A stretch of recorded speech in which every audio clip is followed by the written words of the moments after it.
Welcome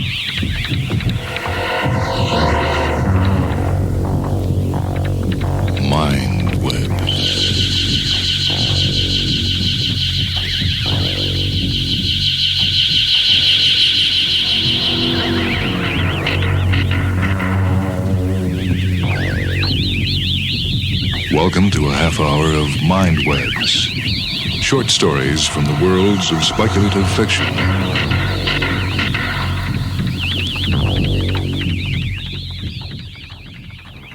This half hour begins with something by Arthur C. Clarke from his book, The Other Side of the Sky. This is It's 3,000 light years to the Vatican. Once I believed that space could have no power over faith, just as I believe that the heavens declared the glory of God's handiwork. Now I have seen that handiwork, and my faith is sorely troubled. I stare at the crucifix that hangs on the cabin wall above the Mark VI computer, and for the first time in my life I wonder if it is no more than an empty symbol. I've told no one yet, but the truth cannot be concealed. The facts are there for all to read, recorded on the countless miles of magnetic tape from the thousands of photographs that we're carrying back to Earth. Other scientists can interpret them as easily as I can, and I'm not one who would condone that tampering with the truth which often gave my order a bad name in the olden days. The crew are already sufficiently depressed. I wonder how they'll take this ultimate irony. Few of them have any religious faith, yet they will not relish using this final weapon in their campaign against me, that private, good-natured, but fundamentally serious war which lasted all the way from Earth. It amused them to have a Jesuit as chief astrophysicist. Dr. Chandler, for instance, could never get over it. Why are medical men such notorious atheists? Sometimes he'd meet me on the observation deck where the lights are always low so that the stars shine with undiminished glory. He would come up to me in the gloom and stand staring out of the great oval port while the heavens crawled slowly around us as the ship turned end over end with a residual spin we had never bothered to correct. And he'd say at last something like, "Well, Father, it goes on forever and ever, and perhaps something made it, but how can you believe that something has a special interest in us, in our miserable little world? That just beats me." Then the argument would start, while the stars and nebulae would swing around us in silent, endless arcs beyond the flawlessly clear plastic of the observation port. It was, I think, the apparent incongruity of my position that caused most amusement to the crew. In vain I'd point to my 3 papers in the Astrophysical Journal, my 5 in the monthly notices of the Royal Astronomical Society. I'd remind them that my order has long been famous for its scientific works. We may be few now, but ever since the 18th century we've made contributions to astronomy and geophysics out of all proportion to our numbers. Will my report on the Phoenix Nebula end our 1,000 years of history? It'll end, I fear, much more than that. I do not know who gave the nebula its name, which seems to me a very bad one. If it contains a prophecy, it's one that cannot be verified for several billion years. Even the word nebula is misleading. This is a far smaller object than those stupendous clouds of mist, the stuff of unborn stars that are scattered throughout the length of the Milky Way. On the cosmic scale, indeed, the Phoenix Nebula is a tiny thing, a tenuous shell of gas surrounding a single star, or what is left of a star. The Rubens engraving of Loyola seems to mock me as it hangs there above the spectrophotometer tracings. What would you, Father, have made of this knowledge that has come into my keeping so far from the little world that was all the universe you knew? Would your faith have risen to the challenge as mine has failed to do? You gaze into the distance, Father, but I have traveled a distance beyond any that you could have imagined when you founded our order 1,000 years ago. No other surveyed ship has been so far from Earth. We are at the very frontiers of the explored universe. We set out to reach the Phoenix Nebula. We succeeded, and we are homeward bound with our burden of knowledge. I wish I could lift that burden from my shoulders, but I call to you in vain across the centuries and the light years that lie between us. On the book you are holding, the words are plain to read. Ad Majorem Dei Gloriam. The message runs. But it is a message I can no longer believe. Would you still believe it if you could see what we have found? We knew, of course, what the Phoenix Nebula was. Every year in our galaxy alone, more than 100 stars explode, blazing for a few hours or days with thousands of times their normal brilliance before they sink back into death and obscurity. Such are the ordinary novae, the commonplace disasters of the universe. I've recorded the spectrograms and light curves of dozens since I started working at the Lunar Observatory. But 3 or 4 times in every 1,000 years occurs something beside which even a nova pales into total insignificance. When a star becomes a supernova, it may for a little while outshine all the massed suns of the galaxy. The Chinese astronomers watched this happen in AD 1054, not knowing what it was they saw. And 5 centuries later, in 1572, a supernova blazed in Cassiopeia so brilliantly that it was visible in the daylight sky. There have been 3 more in the 1,000 years that have passed since then. Our mission was to visit the remnants of such a catastrophe, to reconstruct the events that led up to it, and if possible, to learn its cause. We came slowly in through the concentric shells of gas that had been blasted out 6,000 years before, yet were expanding still. They were immensely hot, radiating even now with a fierce violet light, but were far too tenuous to do us any damage. When the star had exploded, its outer layers had been driven upward with such speed that they had escaped completely from its gravitational field. Now they formed a hollow shell, large enough to engulf 1,000 solar systems, and at its center burned the tiny, fantastic object which the star had now become, a white dwarf, smaller than the Earth, yet weighing 1,000,000 times as much. The glowing gas shells were all around us, banishing the normal night of interstellar space. We were flying into the center of a cosmic bomb that had detonated millennia ago and whose incandescent fragments were still hurtling apart. The immense scale of the explosion and the fact that the debris already covered a volume of space many billions of miles across robbed the scene of any visible movement. It would take decades before the unaided eye could detect any motion in these tortured wisps and eddies of gas. Yet the sense of turbulent expansion was overwhelming. We had checked our primary drive hours before and were drifting slowly toward the fierce little star ahead. Once it had been a sun like our own, but it had squandered in a few hours the energy that should have kept it shining for 1,000,000 years. Now it was a shrunken miser hoarding its resources as if trying to make amends for its prodigal youth. No one seriously expected to find planets. If there had been any before the explosion, they would have been boiled into puffs of vapor and their substance lost in the greater wreckage of the star itself. But we made the automatic search, as we always do when approaching an unknown sun, and presently we found a single small world circling the star at an immense distance.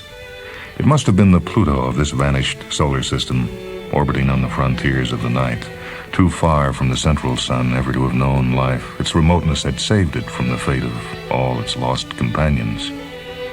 The passing fires had seared its rocks and burned away the mantle of frozen gas that must have covered it in the days before the disaster. We landed, and we found the vault. Its builders had made sure that we should. The monolithic marker that stood above the entrance was now a fused stump. But even the first long-range photographs told us that here was the work of intelligence. A little later, we detected the continent-wide pattern of radioactivity that had been buried in the rock. Even if the pylon above the vault had been destroyed, this would have remained, an immovable and all but eternal beacon calling to the stars. Our ship fell toward this gigantic bullseye like an arrow into its target. The pylon must have been a mile high when it was built, but now it looked like a candle that had melted down into a puddle of wax. It took us a week to drill through the fused rock, since we did not have the proper tools for a task like this. We were astronomers, not archaeologists, but we could improvise. Our original purpose was forgotten. This lonely monument, reared with such labor at the greatest possible distance from the doomed sun, could have only one meaning. A civilization that knew it was about to die had made its last bid for immortality. It'll take us generations to examine all the treasures that were placed in the vault. They had plenty of time to prepare, for their sun must have given its first warnings many years before the final detonation. Everything that they wished to preserve, all the fruit of their genius, they brought here to this distant world in the days before the end, hoping that some other race would find it and that they would not be utterly forgotten. Would we have done as well, or would we have been too lost in our own misery to give thought to a future we could never see or share? If only they had had a little more time. They could travel freely enough between the planets of their own sun, but they had not yet learned to cross the interstellar gulfs, and the nearest solar system was 100 light years away. Yet even had they possessed the secret of the transfinite drive, no more than a few millions could have been saved. Perhaps it was better thus. Even if they had not been so disturbingly human as their sculpture shows, we could not have helped admiring them and grieving for their fate. They left thousands of visual records and the machines for projecting them together with elaborate pictorial instructions from which it will not be difficult to learn their written language. We have examined many of these records and brought to life for the first time in 6,000 years the warmth and beauty of a civilization that in many ways must have been superior to our own. Perhaps they only showed us the best, and one can hardly blame them. But their worlds were very lovely, and their cities were built with a grace that matches anything of man's. We have watched them at work and play, and listened to their musical speech sounding across the centuries. One scene is still before my eyes, a group of children on a beach of strange blue sand, playing in the waves as children play on earth. Curious whip-like trees line the shore, and some very large animal is wading in the shallows, yet attracting no attention at all. And sinking into the sea, still warm and friendly and life-giving, is the sun that will soon turn traitor and obliterate all this innocent happiness. Perhaps if we had not been so far from home, and so vulnerable to loneliness, we should not have been so deeply moved. Many of us have seen the ruins of ancient civilizations on other worlds, but they had never affected us so profoundly. This tragedy was unique. It's one thing for a race to fail and die, as nations and cultures have done on Earth, but to be destroyed so completely in the full flower of its achievement, leaving no survivors, how could that be reconciled with the mercy of God? My colleagues have asked me that, and I have given what answers I can. Perhaps you could have done better, Father, but I have found nothing in the exercitia spiritualia that helps me here. They were not an evil people. I do not know what gods they worshipped, if indeed they worshipped any. But I have looked back at them across the centuries and have watched while the loveliness they used their last strength to preserve was brought forth again into the light of their shrunken sun. They could have taught us much. Why were they destroyed? I know the answers that my colleagues will give when they get back to Earth. They will say that the universe has no purpose and no plan, that since 100 suns explode every year in our galaxy, at this very moment some race is dying in the depths of space. Whether that race has done good or evil during its lifetime will make no difference in the end. There is no divine justice, for there is no God. Yet of course, what we have seen proves nothing of the sort. Anyone who argues thus is being swayed by emotion, not logic. God has no need to justify his actions to man. He who built the universe can destroy it when he chooses. It is arrogance. It is perilously near blasphemy for us to say what he may or may not do.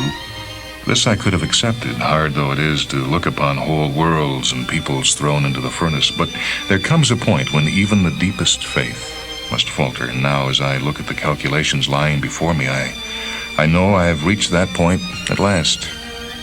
We could not tell before we reached the nebula how long ago the explosion took place. Now, from the astronomical evidence and the record in the rocks of that one surviving planet, I have been able to date it very exactly.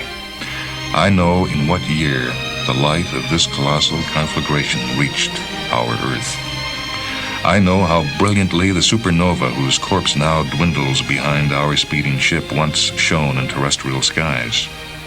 I know how it must have blazed low in the east before sunrise like a beacon in that oriental dawn. There can be no reasonable doubt. The ancient mystery is solved at last. Yet, oh God, there were so many stars you could have used. What was the need to give these people to the fire, that the symbol of their passing might shine above Bethlehem?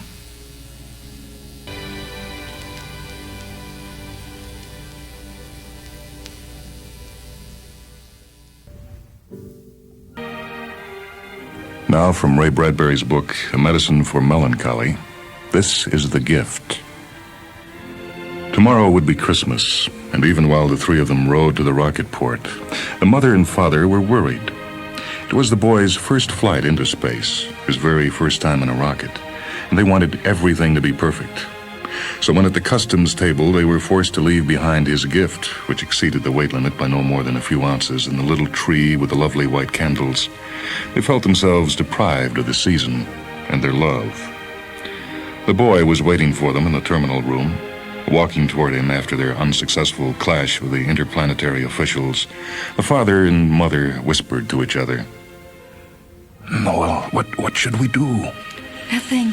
What can we do? I know, the silly rules. And he so wanted the tree. Yes. The siren gave a great howl, and people pressed forward into the Mars rocket. The mother and father walked at the very last, their small, pale son between them, silent. I'll think of something. And the rocket took off, and they were flung headlong into dark space. The rocket moved and left fire behind and left Earth behind, on which the date was December 24th, 2052, heading out into a place where there was no time at all, no month, no year, no hour. They slept away the rest of the first day.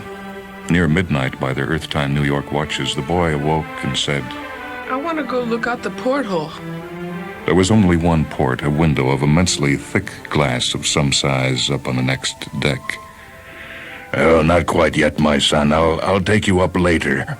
I want to see where we are and where we're going. I want you to wait for a reason. He had been lying awake, turning this way and that, thinking of the abandoned gift, the problem of the season, the lost tree, and the white candles. And at last, sitting up no more than 5 minutes ago, he believed he had found a plan.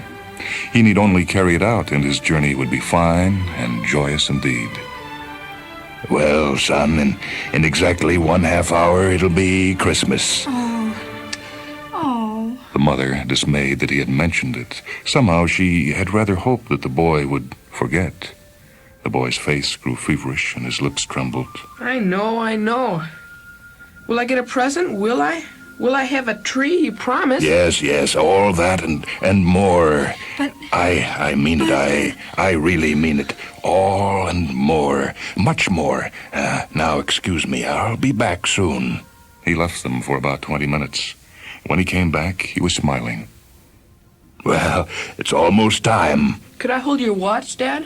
The watch was handed over, and he held it ticking in his fingers as the rest of the hour drifted by in fire and silence and unfelt motion. It's Christmas now. Christmas! Where's my present? Well, here we go. And the father took his boy by the shoulder and led him from the room, down the hall, up a rampway, his wife following. I don't understand. You will now. Here we are. They had stopped at the closed door of a large cabin. The father tapped 3 times and then twice in a code. The door opened, and the light in the cabin went out, and there was a whisper of voices. Go on in, son. It's dark. I'll hold your hand. Come on, Mama. They stepped into the room, and the door shut, and the room was very dark indeed. And before them loomed a great glass eye, the porthole, a window 4 feet high and 6 feet wide from which they could look out into space.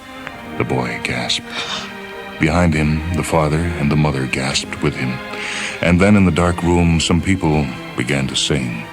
Merry Christmas, son. And the voices in the room sang the familiar carols. And the boy moved forward slowly until his face was pressed against the cool glass of the port. And he